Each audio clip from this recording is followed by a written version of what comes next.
Bonjour à tous, bienvenue sur le premier tutoriel de Sky Hébergement. Aujourd'hui, on va apprendre à utiliser le panneau de configuration Plesk pour votre hébergement web. En premier temps, je vous propose de vous loguer sur votre panel. En second temps, vous allez arriver sur cette page-là. Cette page, c'est la page d'accueil de votre domaine et de vos sites web. Alors, elle se constitue d'un menu à gauche, d'un menu central et d'un menu à droite. On va commencer à gauche, simplement. Nous sommes actuellement sur site web et domaine, ce qui nous permet bien sûr de gérer les sites web et les domaines. Nous avons les paramètres de mail, les applications, les fichiers, les bases de données, les statistiques web, les utilisateurs, car vous pouvez créer plusieurs utilisateurs qui pourront gérer avec vous l'hébergement web actuel, votre compte, WordPress et le SEO. On va passer en revue à peu près toutes ces catégories. Mais en premier temps, on peut lire actuellement que nous sommes dans la catégorie site web et domaine. On retrouve plusieurs informations, comme par exemple le nom de domaine actuel. Pour le tutoriel, ce sera demo-host.ml. Le site web se lit sur http://doc/, donc le répertoire de lecture du site web. L'adresse IP du serveur actuel, où est hébergé votre site web. L'utilisateur système, sky.hébergement. En premier temps, on peut cliquer sur les paramètres d'hébergement. Vous pouvez modifier le nom de votre domaine. Actuellement, on ne va pas le faire. Changer le statut de votre site web. Vous pouvez très bien le passer en suspendu ou désactivé.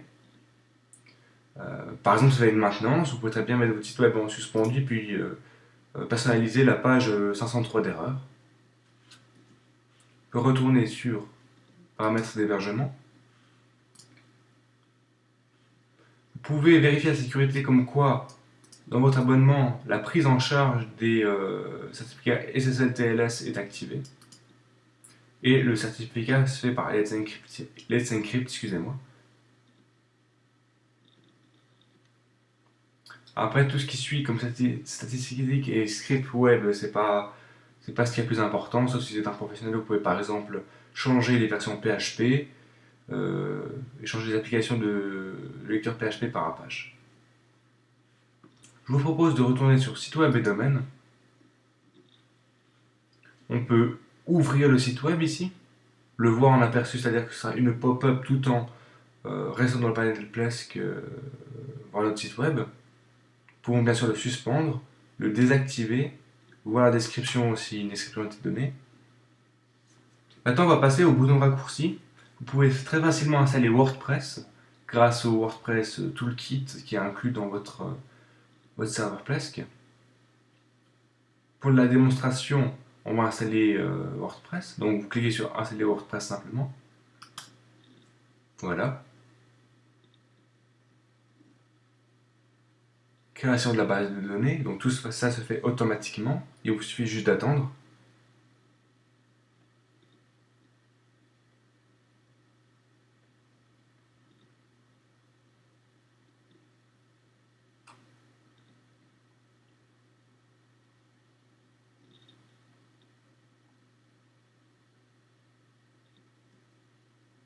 Voilà. WordPress Toolkit nous propose maintenant d'installer des plugins. C'est ce qu'on va faire. Alors, je clique sur installer des plugins. Voilà. On est toujours dans le panel de WordPress là. Alors du coup, en tant que, on va dire, créateur de sites WordPress un peu expérimenté, je propose pour l'exemple de faire un e-commerce. Pour faire un e-commerce, on prendra par exemple le plugin WooCommerce. On clique sur installer. Je vais par exemple prendre aussi le SEO et WordFence par exemple pour le tutoriel. Voilà. On attend que les plugins s'installent correctement.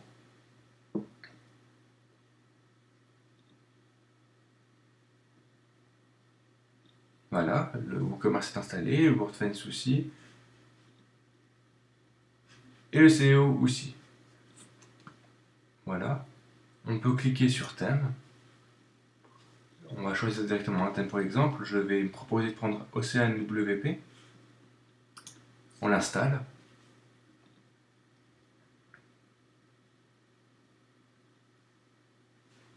Voilà. Donc tout ça se fait en arrière-plan, hein. Vous avez pu remarquer, toutes les installations se font en arrière-plan, c'est-à-dire qu'à partir du moment où vous avez cliqué sur le bouton installer, vous pouvez très bien quitter la fenêtre. Voilà. Là on est sur le toolkit de WordPress. On peut voir le nom de domaine affecté au site, une miniature du site. Le certificat SSL est activé, ce qui est une bonne chose. Le statut de sécurité est en avertissement, les mises à jour sont disponibles. Alors je vous propose de correctement sécuriser le WordPress en cliquant sur Voir. Alors là, c'est très simple, on a juste à sélectionner les options pour sécuriser simplement WordPress, un toolkit qui va le faire automatiquement. Vous n'avez plus qu'à cliquer sur Sécuriser. Voilà, vous pouvez fermer la fenêtre. On peut maintenant lire statut de sécurité en sécurisé. On nous dit aussi qu'il y a de nouvelles mises à jour WordPress à effectuer. On va le faire, on clique sur Voir. Ah, on voit que c'est un plugin qui peut être mis à jour, alors on va le mettre à jour. Mettre à jour.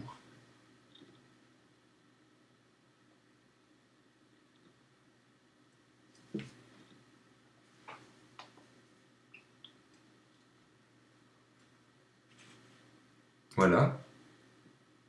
On voit que les plugins qu'on a installés ne sont pas actifs, alors il suffit juste de cocher le petit bouton actuellement, voilà, pour que les plugins s'activent.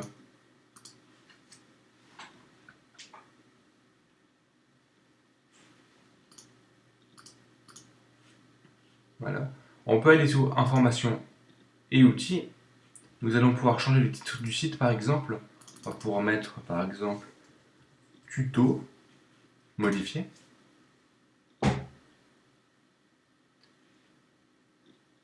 On peut activer le mode maintenance WordPress, qui est une page Plesk, qui a été créée par l'entreprise Plesk. Le débogage et la protection par mot de passe. Vous auriez pu remarquer que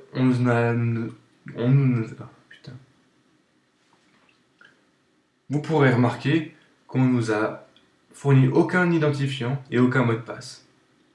Donc du coup, on n'a pas d'identifiant ni de mot de passe existant. On peut en créer un ici, ou directement se connecter via le manager Plesk qui va créer un pont sur votre instance WordPress, comme ceci.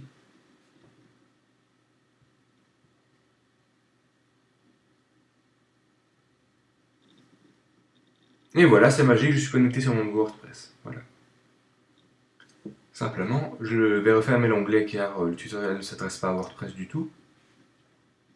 Vous pouvez bien sûr activer les thèmes en question, gérer les bases de données, etc.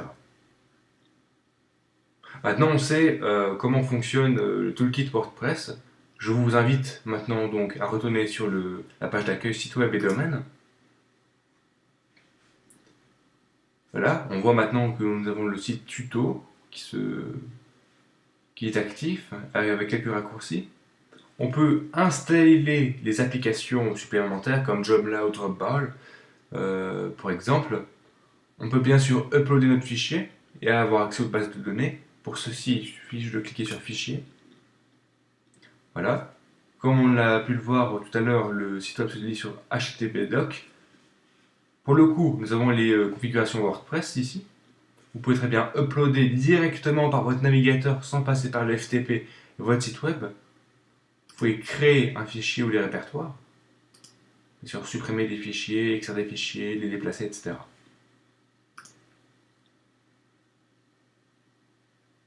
Voilà, on va passer aux bases de données maintenant. On clique sur base de données pour pouvoir les gérer. Nous avons déjà une base de données, si vous avez suivi l'exemple, c'est normal, c'est la base de données de WordPress. On peut se connecter à cette base de données en cliquant sur PHPMyAdmin. Comme avant, WordPress va directement faire le pont sur PHPMyAdmin sans forcément vous demander le mot de passe. Ce qui est très intéressant pour une question de rapidité, etc. Bien sûr, là, nous avons les tables WordPress, etc. Ça ne nous intéresse pas beaucoup pour ce tutoriel. Vous pouvez avoir les informations de connexion, comme par exemple les hôtes, les noms de la base, le nom d'utilisateur et le mot de passe qui est bien sûr floutée. On peut copier la base de données, ce qui est intéressant. On peut l'importer et l'exporter sans forcément passer par phpMyAdmin. On peut la vérifier, réparer et bien sûr la supprimer. On peut ajouter une base de données en la nommant, en choisissant un site associé, en créant un utilisateur. Par exemple, je vais me nommer tuto, je vais générer un mot de passe. Je coche la dernière classe et je clique sur OK. Voilà, et là on a notre nouvelle base de données qui s'appelle Sky Hébergement. On peut se connecter sans problème à phpMyAdmin et puis on peut voir que la base de données est actuellement vide. Pour l'exemple, je vais la supprimer. Voilà. On retourne sur site et domaine. Nous pouvons avoir accès à l'hébergement web, ce qu'on avait déjà fait en haut sur paramètres d'hébergement. Paramètres Let's Encrypt, c'est-à-dire créer votre certificat SSL pour sécuriser votre site. Accès aux applications, comme on a pu déjà le voir, par le raccourci application. Ici, hein, c'est des applications. On peut accéder aux paramètres de la messagerie. La messagerie, c'est-à-dire votre serveur. Hein. Je rappelle que tous les serveurs mail sont dédiés avec l'interface Plesk. Je vous invite alors à aller sur accès FTP. Voilà.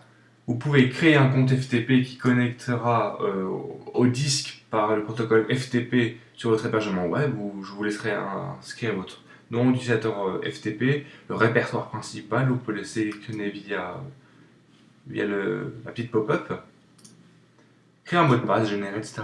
et cliquer sur OK.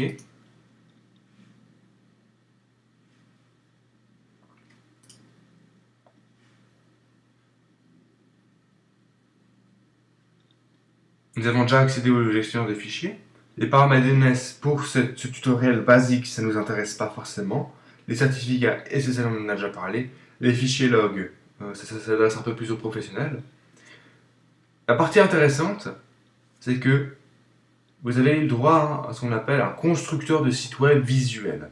C'est-à-dire que si vous n'avez pas envie d'utiliser WordPress ou d'autres applications, nous avons directement une extension, si vous voulez, qui vous permet de créer visuellement votre site web. Voilà, ça fait une connexion au serveur du builder.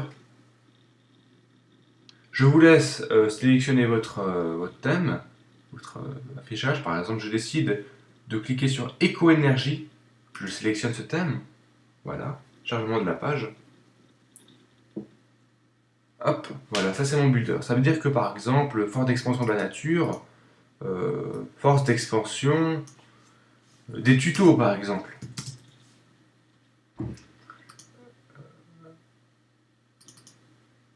Voilà, on peut changer le titre, on peut l'appeler tuto YouTube. Voilà, tuto ça va très bien.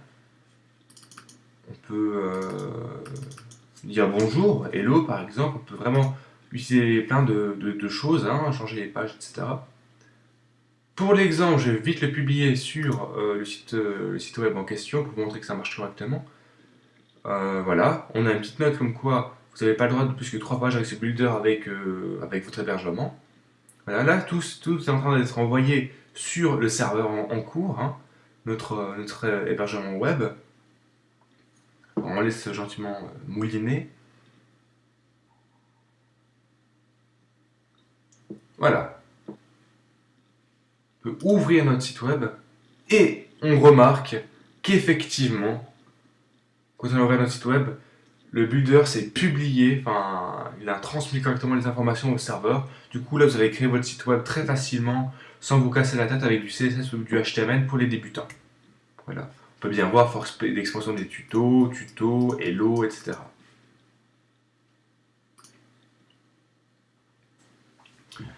Je vous laisse basculer sur l'hébergement mail. Vous allez pouvoir créer votre première adresse mail. Pour ma part, on va l'appeler tuto@demo-host.ml. On va générer un mot de passe que je vais afficher copier-coller, comme ceci. Prendre une taille de boîte aux lettres, par exemple 50. Description de la boîte, tuto YouTube. Ok, on exécute. On décide plus tard. Voilà. On peut se connecter la webmail facilement. Je copie le mot de passe que j'ai gardé dans mon presse-papier. On se connecte à l'adresse mail. L'adresse mail est fonctionnelle. Demo arrobase. Non, mon Dieu, excusez-moi. Tuto arrobase demo-host.ml est correctement actif. On peut rédiger un message. Je vais l'envoyer au support, par exemple.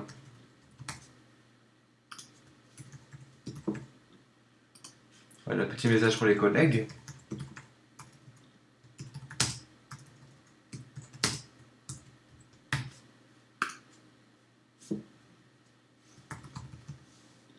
Par exemple, oups là, j'ai enregistré le message sans le vouloir, j'ai eu misclick. Vous pouvez envoyer le message et puis vous pouvez vérifier dans les boîtes envoyées que votre message est correctement parti et le support l'a correctement reçu. Voilà. On va pas s'attarder sur l'interface mail, étant donné que ça fera part d'un nouveau tuto. Voilà. Je pense avoir fait le tour de toutes ces catégories. Si vous avez des questions, n'hésitez pas à les écrire dans les commentaires. On se fera une joie de vous répondre simplement, en espérant que ce tuto vous a plu, et je vous souhaite une bonne fin de journée ou une bonne fin de soirée.